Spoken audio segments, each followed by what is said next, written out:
morning and welcome to the second quarter 2025 earnings conference call for Orchid Island Capital. This call is being recorded today, July 25th, 2025. At this time, the company would like to remind listeners that statements made during today's conference call relating to matters that are not historical facts or forward-looking statements, subject to the safe harbor provisions of the Private Securities Litigation Reform Act of 1995. Listeners are cautioned that such forward-looking statements are based on information currently available on the management's good faith. Belief with respect to future events are subject to risk and uncertainties that could cause actual performance or results to differ materially from those expressed in such forward-looking statements. Important factors that could cause such differences are described in the company's filings with the Securities and Exchange Commission, including the company's most recent annual report on Form 10-K.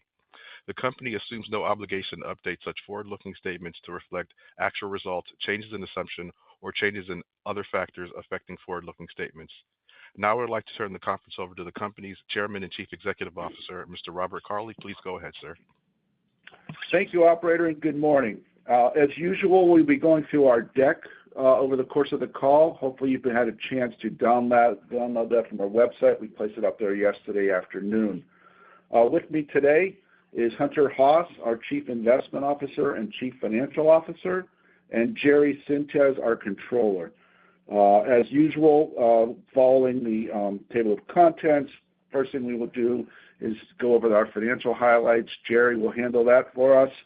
I will go through the market developments and focus on what happened, how that impacted us, our performance, and our decision-making. And then Hunter will go over the portfolio characteristics and our hedge positions before we open up the call to questions. So with that, I will turn the call over to Jerry. Thank you, Bob.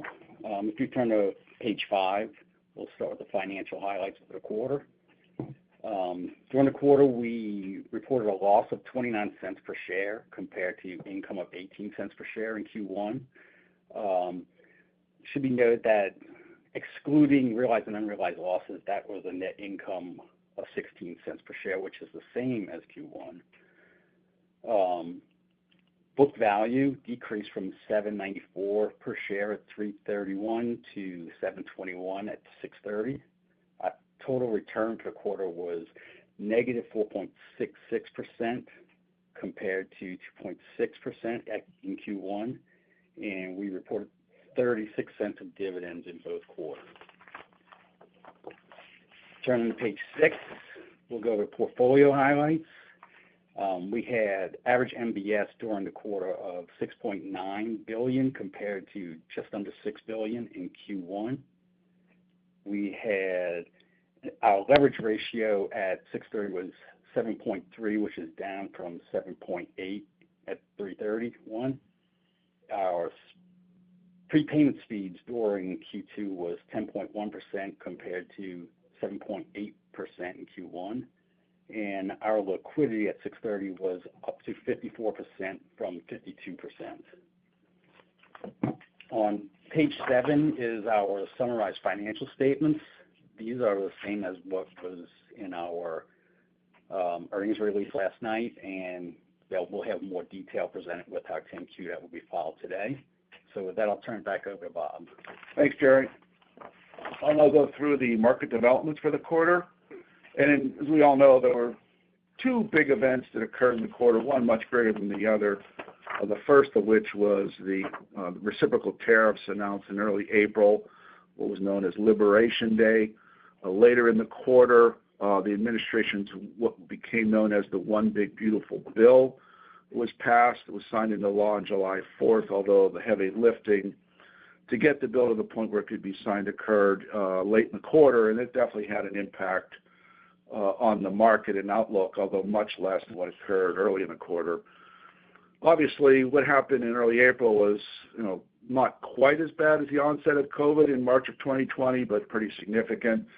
There was obviously a lot of forced deleveraging, and there was a lot of concern in the market about a host of things, the sanctity of the dollar and the flight of capital out of the U.S. and so forth. So it was clearly a very chaotic period.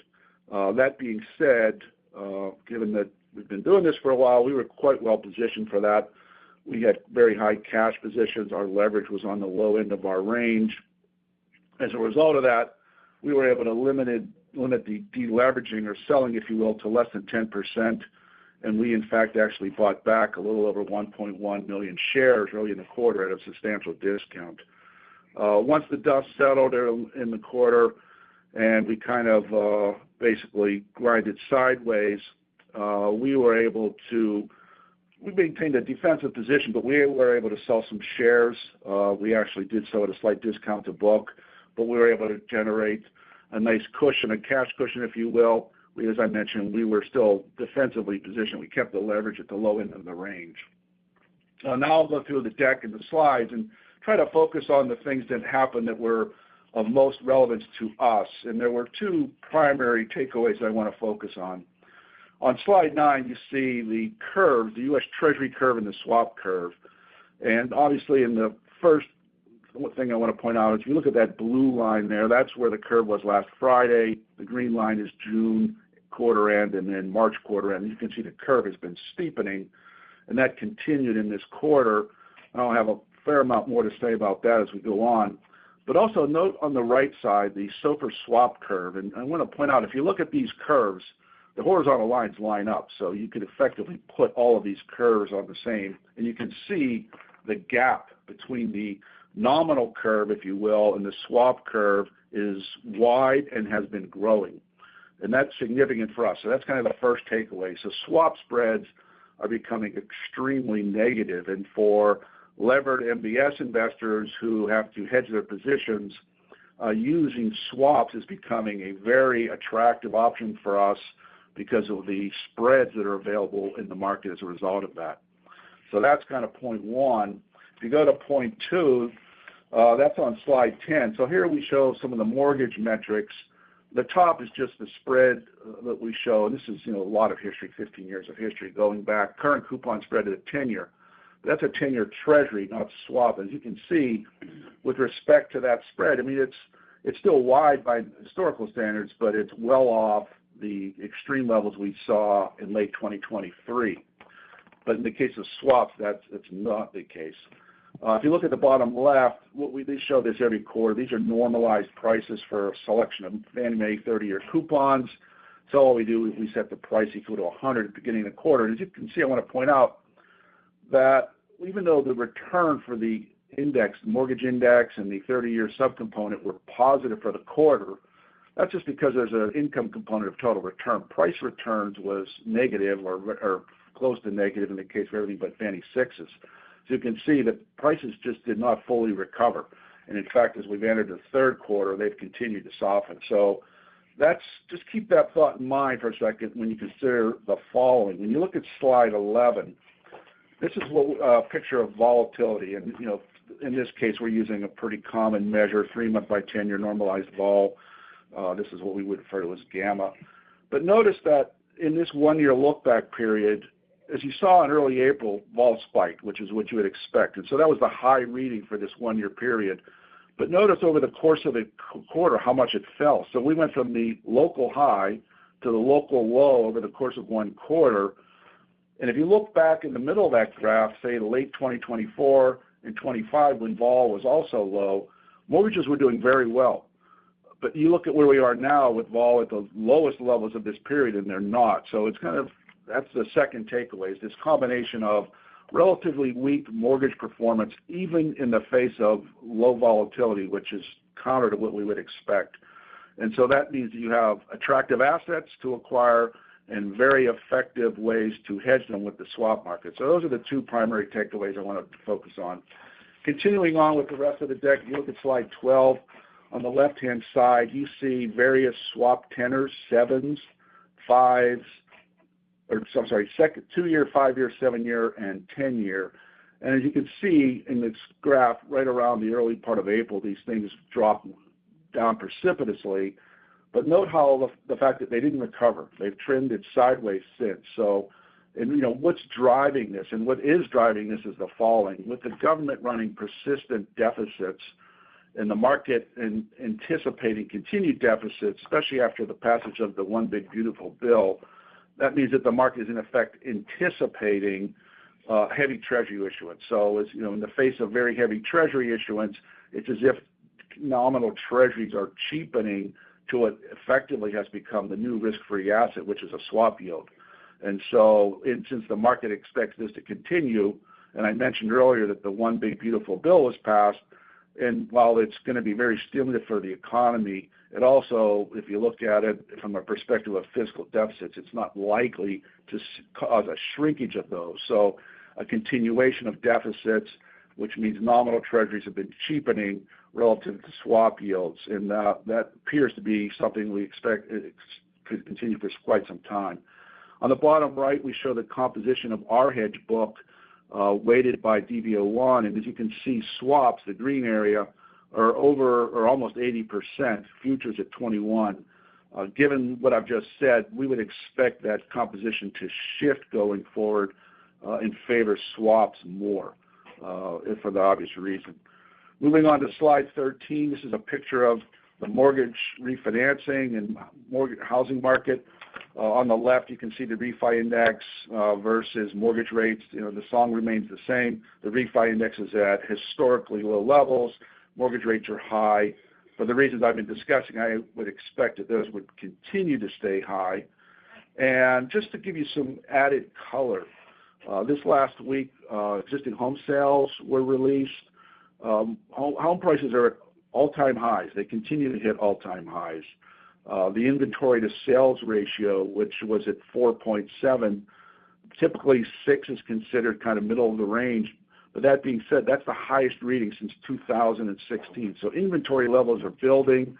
And when you consider that the consumer is relatively tentative given the uncertainty around tariffs and potential job losses, affordability is at multi-years, if not decade lows, and rates are high and likely to stay higher.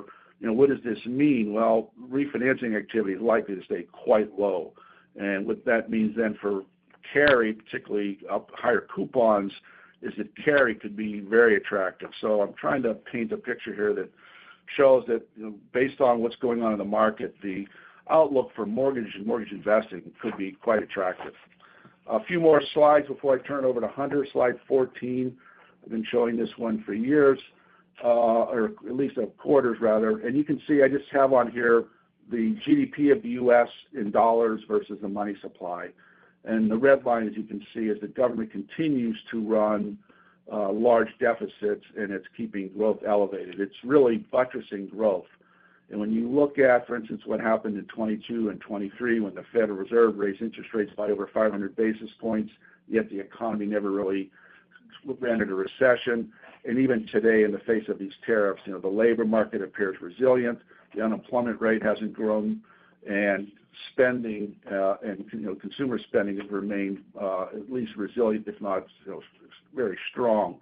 And what this really means is that you have this deficit spending, which is really preventing the economy from slowing in the face of what would otherwise be typically slow the economy quite a bit, whether it's the uncertainty surrounding the tariffs or the Fed hikes. And so I expect that to continue, which means that the economy I would expect to continue to be quite robust. I want to go to a few slides in the appendix. I'll give you a moment to turn the page. If you look at slide 26, this is new. What we're showing is the term premium as measured by the ACM model. I am not an expert in the ACM model, but I can tell you that it is one widely used and well respected. And what you see in this data, this goes back 25 years, is that for a long period of time, up until around 2015, term premiums were positive, and in some cases quite high, up to 300 basis points. But then we entered a long period of where they were negative or rarely positive. But that's changed, and we're starting to see them move higher. And for the reasons I've been discussing, I think that that's going to continue to be the case. And so with respect to, say, for instance, the curve shape, while we may not get as much Fed cuts, as many Fed cuts as the market anticipates, we may. But even if we don't, I think this upward pressure on longer-term rates is going to keep the curve steep, which is, again, attractive for investors such as ourselves. On slide 27, another new slide, what we're showing here is the spread of the current coupon mortgage to both a 7-year swap in the case of a blue line and a 10-year swap versus a red line. And as you can see, where we are now, we're in the neighborhood of 200 basis points for the current coupon mortgage to a 7-year swap. We haven't been at those levels since late 2023 when the Fed was just finishing up in a massive tightening cycle and mortgages had suffered mightily. So here we are right back in those levels. And I also, in conjunction with what I've been saying about the market generally speaking, all this paints a very attractive picture for mortgages. The final slide before I turn it over to Hunter is slide 28. I've been talking about this one as well for quite a while. What you see here are bank holdings of mortgages as well as the Federal Reserve. And as we can see in the red line, the Fed just continues to let the mortgages run off their balance sheet. Banks have been growing slowly, but very slowly. The rate of growth is minimal, and they represent one of the most, if not the most important marginal buyer of mortgages. If you look at the mortgage market today, obviously REITs have been growing, raising capital, but they're still not nearly as big as the bank community. The money manager community has been seeing inflows. They've been overweight mortgages for some time, so they're a good source of demand, but their flows can go both ways and be volatile. So what's really been missing is this big 800-pound gorilla, the banking community, from coming in and buying mortgages. And really, I think that's what's a big reason why mortgages have yet to perform well and we still trade at these cheap levels. So going forward, what could change that? What could cause the banks to become more engaged? Well, one of the points mentioned often is the uncertainty surrounding tariffs. Hopefully that's behind us relatively soon. We'll see regulatory relief. That's in the works. And then obviously Fed rate cuts, which would further steepen the curve. All of these could combine to cause the banks to be more engaged, and that would represent very much a big win behind in the sales of mortgages. I guess a final one might be if the economy does get really strong and deposit growth grows, that at the banks they could buy more. But it definitely is a source of potential tightening, but we're just not sure when and if that's going to occur. So that's kind of my synopsis of all the macro developments in the market and what those mean for us. And with that, I will turn it over to Hunter. Thanks, Bob. If you're following along, we'll go back towards the investment portfolio section, starting on slide 16. During the second quarter, we continued to reposition our portfolio up in coupon.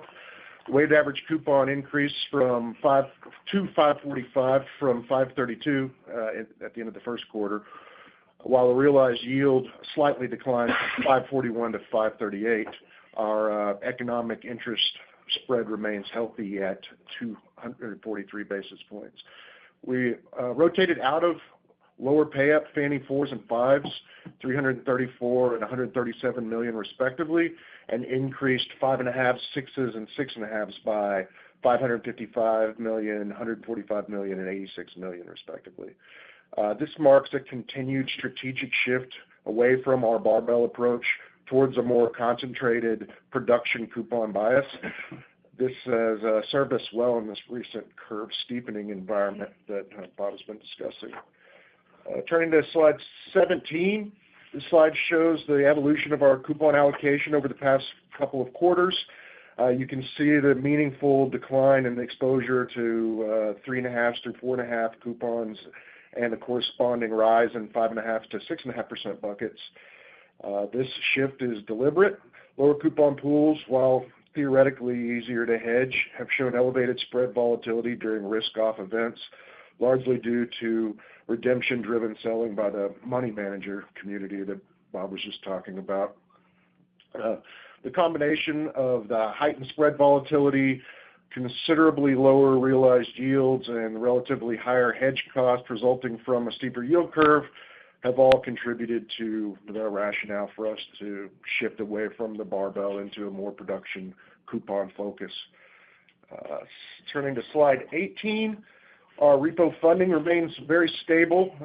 We had a blended rate of 4.48 in the second quarter, which was basically unchanged from the first quarter. Our average maturity shortened slightly to 35 days. Our all-in economic cost of funds rose modestly from 283 to 295, mainly due to swap portfolio dynamics. And we ended the quarter with our leverage at 7.3, down slightly from 7.5, reflecting our disciplined focus on keeping leverage stable in volatile times. The funding environment remains very constructive, with repo spreads relatively stable outside of period-end tightness.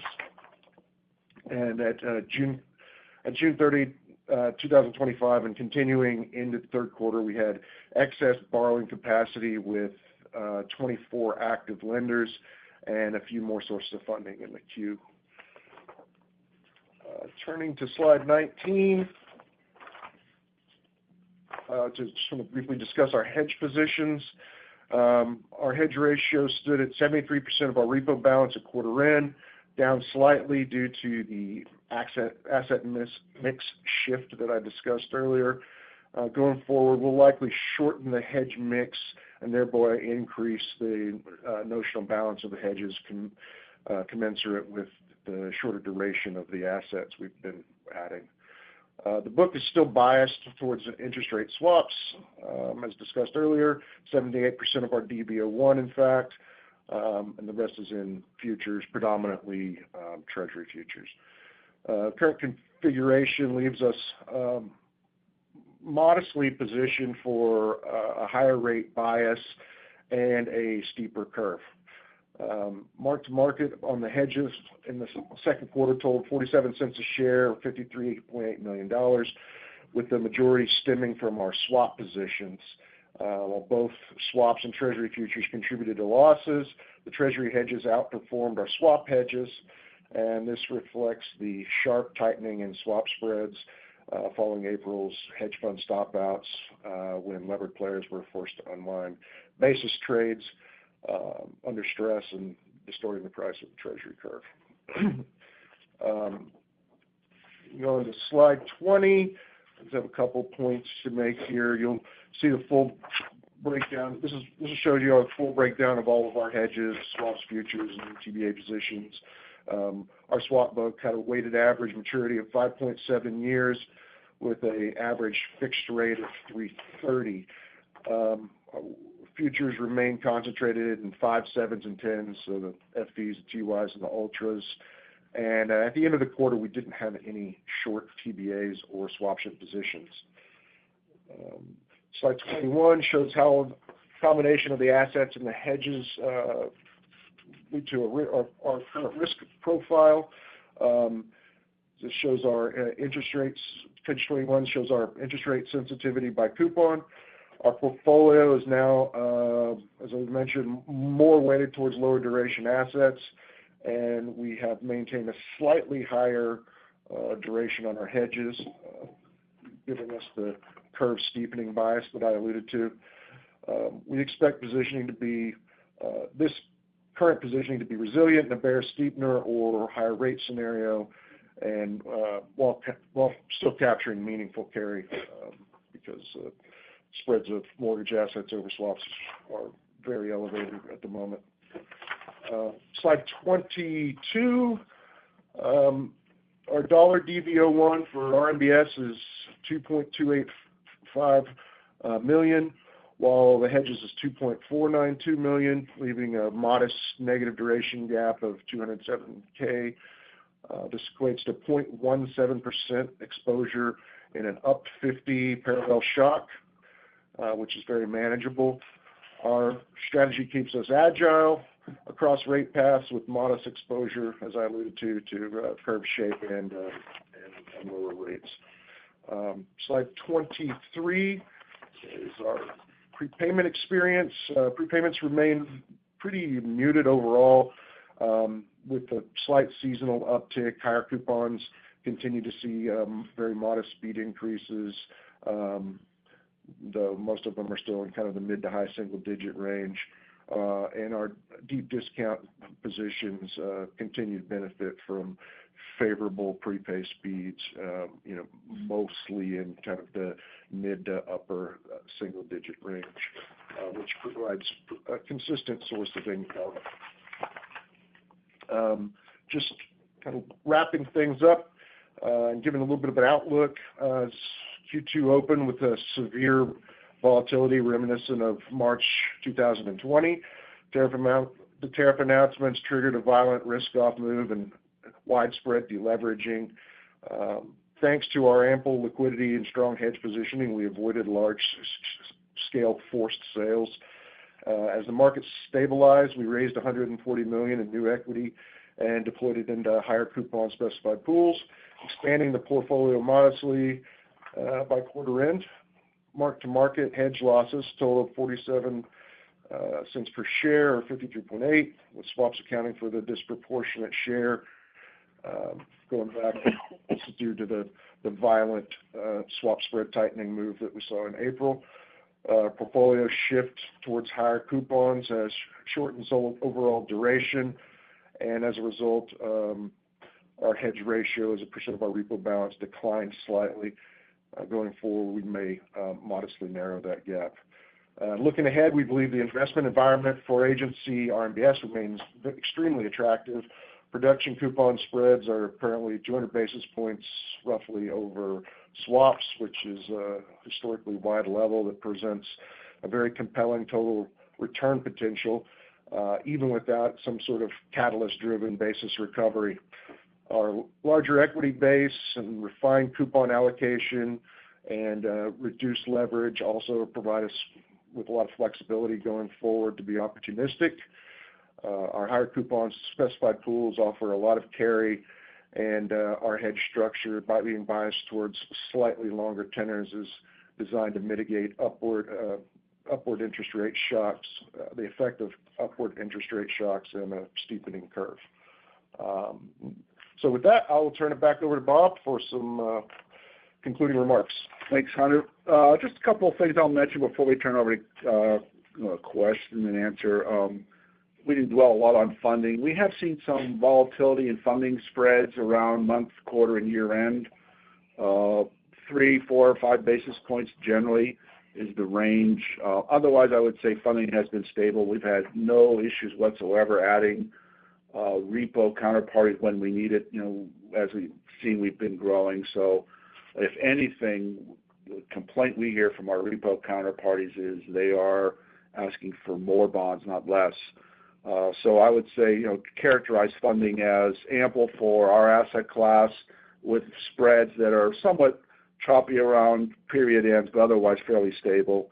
And then I suspect we may hear this question, but I'll be glad to talk about it more. But with respect to GSE privatization, I think it's not on the immediate horizon. I think it could happen, but our basic takeaway is that with mortgage or housing affordability at multi-decade lows, anything that has any risk of causing mortgage spreads to widen is not something that's going to be pursued. And even if it does, the president has already said, it's just a statement, not law, but saying that they would maintain the implicit guarantee of mortgages. So that would basically de-risk that if it were to occur. Again, who's to say if that actually became law, but at least with the perspective of the current administration, they would try to maintain that. So that's about it. Otherwise, I would just reiterate, we expect the market to stay favorable for mortgages. As we talked about swap spreads being where they are, that could continue to erode. We'll see what is priced in the market. I think it's quite a bit, but it could potentially get worse. Otherwise, vol being low, curve steep, and mortgages looking quite attractive from a carry perspective, all bode well. So with that, I'll turn the call over to questions, operator. Thank you, ladies and gentlemen. If you have a question or a comment at this time, please press star 11 on your telephone. If your question has been answered or you wish to move yourself from the queue, please press star 11 again. We'll pause for a moment while we compile our Q&A roster.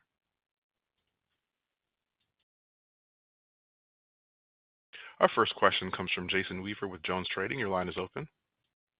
Hey, guys. Good morning. Good morning, Jason. So I get a number of about 18.8 million increase in shares over the quarter. I guess that squares with the 140 million capital raise mentioned. I wonder, what's your position towards raising additional capital here, given the incremental ROE opportunity that you're seeing? Well, it depends on where the stock trades. We would like to see it obviously higher. Let's just talk about ROEs. I would say, obviously, it depends on your coupon mix and leverage ratio.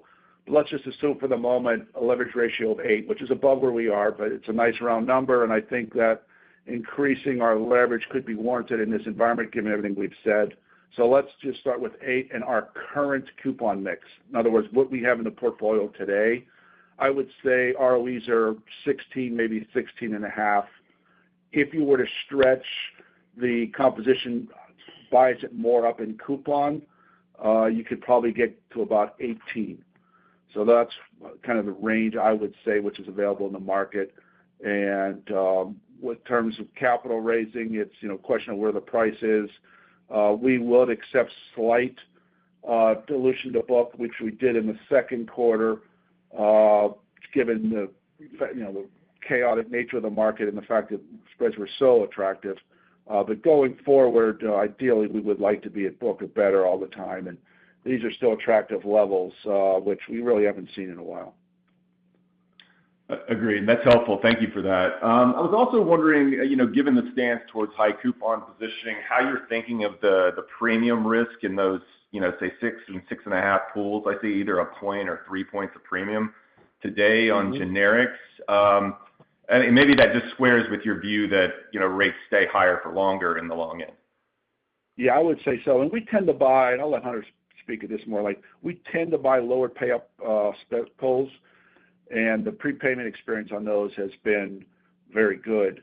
The housing market is in a real challenging situation from a perspective of affordability and the ability for people to refinance. And with the curve staying the way it is, with deficits running the way they are, and the economy is strong and resilient as it is, it's really hard for me, absent just some external shock, to see a big rally in the long end. Now, you could argue that's the obvious pain trade it is, but I think carry, absent in a shock in higher coupons, is very attractive. Yeah. Got it. Go ahead. First of all, just to chime in on that, all of our premium specified pools are, have some sort of a story to them. So that's the kind of first line against some sort of a large rally and premium risk. So we've focused on stories that are relatively inexpensive. Try to kind of focus inside of an extra point. But those stories have held up really well as we've had these small kind of micro refi waves over the course of the last year or so. And so I think we're well positioned. We still do have a decent portion of the portfolio in the discount coupon, so that always helps in that big rally scenario. We would expect to see those assets do very well, while the higher coupons, specifically like the 6.5s and maybe even the 6s, underperform a little bit. And we've seen that happen as we've pushed towards the lower end of the rate range here in the last several months. And the strategy seems to be working relatively well. We keep enough exposure to discounts, even if they're more recently just slight discounts, so like the 5s and the 5.5s, that I think we're pretty well diversified for both a little rally and refi wave as well as a sell-off. That's the other side of it, is the 6s and 6.5s have done incredibly well as we push towards the higher end of the recent range. So that's how we think about it. Got it. Thank you. And one more, if I may. Did you give an updated quarter-to-date book value? Apologies if I missed it during the prepared remarks. We did not, and as of last night, and these numbers are not audited, obviously, it's just our best guess estimate, we were down about 3 cents quarter to date. Not 3%, 3 pennies. 3 cents. Thank you very much. Appreciate the time. Yep. One moment for our next question. Our next question comes from Mikhail Goberman with Citizens JMP. Your line is open. Hey, good morning, guys. Hope everybody's doing well. Thanks as usual for the detailed slide deck. Just a quick question on prepay speeds. There was a bit of a spike up in the second quarter. What is your sort of outlook for the third quarter in terms of prepays? I would say very muted. Consider that the second quarter is typically the peak seasonal period. Now, that's not a premium story or discount story. That's just, the nature of the turnover.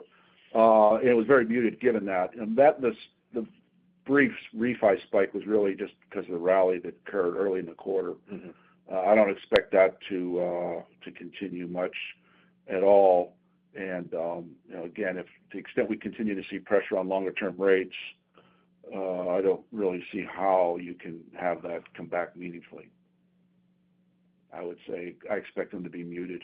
Yeah, and we've added, part of that was just the natural seasoning of the portfolio in conjunction with a small refi opportunity, similar to sort of what we saw at the end of, September, October of last year, pushing into December and January speeds. So I think going forward we should be in good shape. And we've also added a lot of newer issue spec pools in the upper coupon range, so that should pull that weighted average speed down a little bit going forward. So I'll probably expect something with a 8 or low 9 handle as opposed to almost 8 in the first quarter, you'd say? Yeah, I don't have that right. What slide is that on? 23? What are we talking about?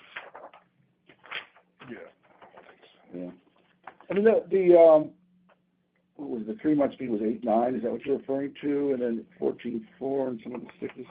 Yeah, I don't know if we get to single digits in those coupons, but I think they will remain in the teens, with the possible exception of 7s. So I don't, even the low to mid-teens, I would think by the end of the year. So I think that the carry in those is going to continue to be good, and the combination of relatively muted speeds and the dollar prices that we're looking at, the yields in those are in the mid to high 5s, I believe. I want to say, I don't know if you have that in here, but 6.5s, I think are in the 570, 565, 575 range, and I would expect that to be maintained. Mm-hmm. That's all right. Thanks, guys. Appreciate it. Yep. One moment for our next question. Our next question comes from Jason Stewart with Janney Montgomery Scott. Your line is open. Hey, good morning. Thanks for taking the question. Hey, quick Jason. one on the capital activity. For the share repurchases and the issuance, do you have a number how that impacted book in the quarter, either separately or together?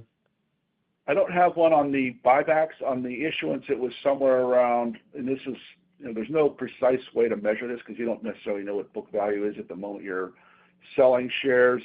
I tend to just look at end-of-day book to compare that to the issuance price, which I'm not going to say is absolutely the best way. It was somewhere around 20 or 21 cents negative in the second quarter, and it was about a positive 21 or 22 cents in the first quarter.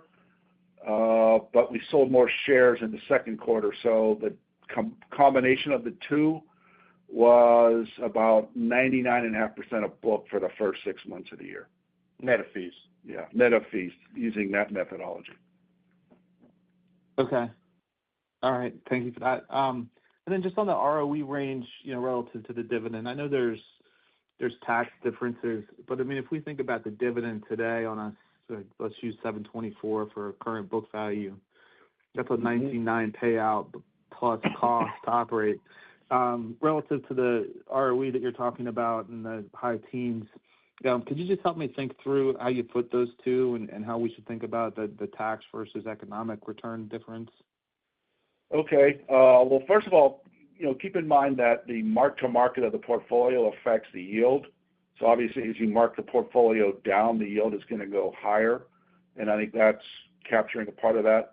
And you also think of it this way, whenever the mark-to-market of the portfolio occurs, you also have a realized or unrealized loss. So that dividend yield might be 20%, but you've also incurred a mark-to-market loss. Now, that doesn't impact the dividend per se, But when you think of it from the total return perspective, yeah, you're paying a higher dividend, but you've got a mark-to-market loss. So what's the net of that? And compare that to what you're earning on new capital.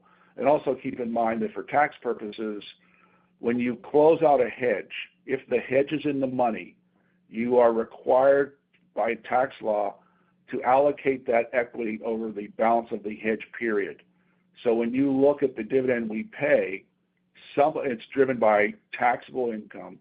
Some of that is a result of closed hedges. So that cash isn't necessarily sitting in an escrow account. So if at any point in time you have a period where market moves and your hedges go in the money and your mortgage assets go out of the money, you're going to get margin call activity. So you're going to be sending out cash to your repo counterparties. You're going to be taking in cash from your hedge counterparties. The net of that could be zero. So your cash position could literally not change. Under tax law, you have to take that equity in those hedges, and let's say you closed your hedges, all of them, just for argument's sake, at the end of that period. All of that open equity would have to be used to reduce interest expense over the balance of the hedge period. So when you calculate your dividend for tax purposes, you offset interest expense incurred over that period and then reduce it by that open equity. But that cash doesn't exist. That's just an artifact of the tax law. Now, under the tax law, you might have capital losses in that period, but those don't affect the dividend calculation generally. In fact, with respect to calculating, say, taxes on under distribution of REIT earnings, you ignore capital gains. So those are kind of thrown out the window for that purposes. So in our dividend, it's capturing those effects. So the one, you have this interest expense adjustment, but you also have the fact that your portfolio in this period went down in value. So now when you look at that yield as a percentage of the current mark-to-market value of the portfolio, it appears very high. So when we give you a ROE, that's on a flatline basis. So from the perspective of total return, that's just the carry. When you look at the historical, it's a combination of carry and mark-to-market gains or losses. Right. Does that help? Yeah, no, that's helpful. So would it be fair to say that the dividend policy right now is sort of being driven by the taxable distribution requirement? And if that's right, how long till that converges with maybe go forward economics? I don't have that in front of me. I'm going to say it's maybe a year or two more. Yeah. The bulk of it will be gone by then. Okay. But that's also, right, keep in mind, this is important. As we've grown, that's getting diluted. Right? So the dollar amount a year ago and the impact it has on the July 2024 dividend and the July 2025 dividend, because we're larger on a per share basis, that dollar, that's going down. And so it depends on what happens to the size of the company in the next year or two, just the exact magnitude of that effect. If we were to continue to grow, that effect would become more and more diluted. Yeah. I gotcha. Okay, that's really helpful. Jason, through the first 7 months of this year, our taxable income projections are right on top of our dividend distribution. Got it. That makes sense. All right. Thanks, Hunter. Thanks, Bob. Certainly. Thanks, Jason. One moment for our next question. Our next question comes from Eric Hagen with BTIG. Your line is open. Hey, Eric. Hey, thanks. Hey, how we doing, guys? Just as a matter of clarity, the book value update, does that include the dividend, the accrual for the dividend, or no? Yes. Okay. You guys are always so thoughtful around market conditions. I mean, do you expect MBS spreads are more likely to widen or tighten into an interest rate rally? Specifically for the current coupons, are there scenarios where you feel like we could get a curve steepener with lower rate vol? And how would you respond to that? Mortgages have been directional of late. A meaningful rally depends what drives it. I don't know. I think if it's a classic sort of rolling over of credit, you would definitely see probably a pronounced widening into a rally like that. So, economy starts to break and credit cycle rolls over. I don't know that that's our house view, but I think it's certainly a risk that we have to think about. And but for, you know, a more orderly market, like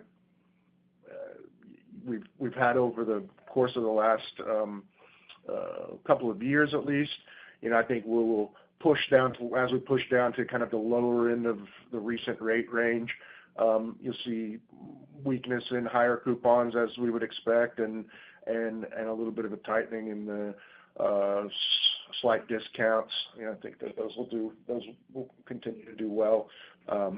And you know, the opposite is true if we continue to have a very strong economy, which is, I think, kind of the way we lean.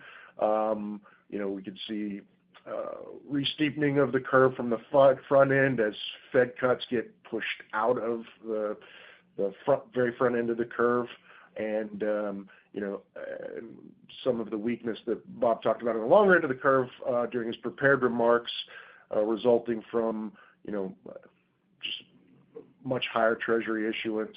I think we're seeing that continue to play out. We saw it in the swap spreads, you know, in April, and so we've got our eye on that. So I know that wasn't specifically the risk you were addressing, but yeah, that's what we've been kind of keeping our eye on. I don't see the potential for significant widening from here. And the way I'll approach it is just from the perspective of who the players are in the market. If you look at it, the marginal buyer to a large extent has been REITs and money managers. You know, fast money hedge funds are in and out all the time. Banks have not been involved much in what they tend to buy are floaters anyway. You know, so for instance, if you have the economy roll over and credit became a concern, I think money managers, if anything, are going to increase their allocation to mortgages.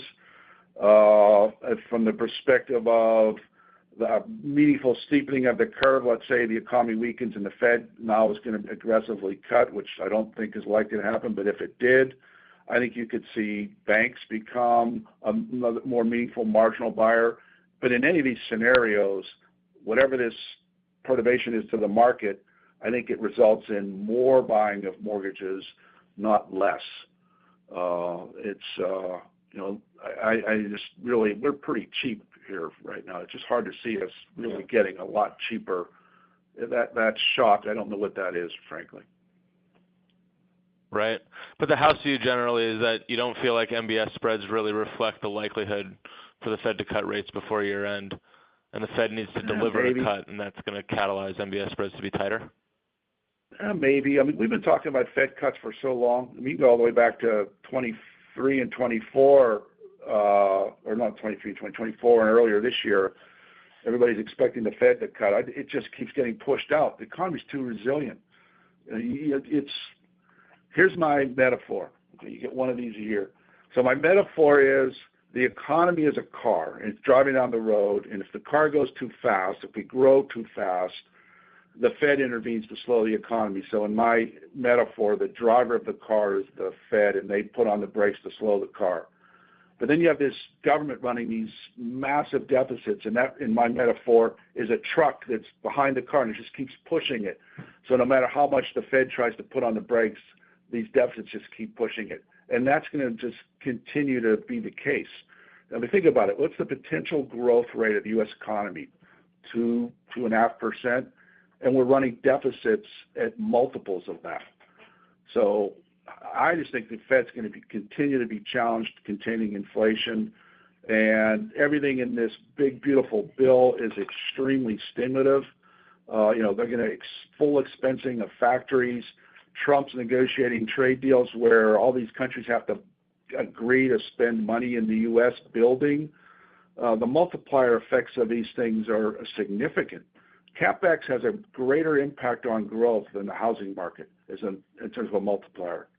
And it just, all these factors combined, I just don't see how the economy does anything but stay strong, if not get stronger, and inflation stay the same or maybe even get worse. So that's my personal view. How that leads to Fed cuts, I don't know. That being said, I think the curve can continue to even steepen just because the term premium continues to grow and Treasury issuance gets worse.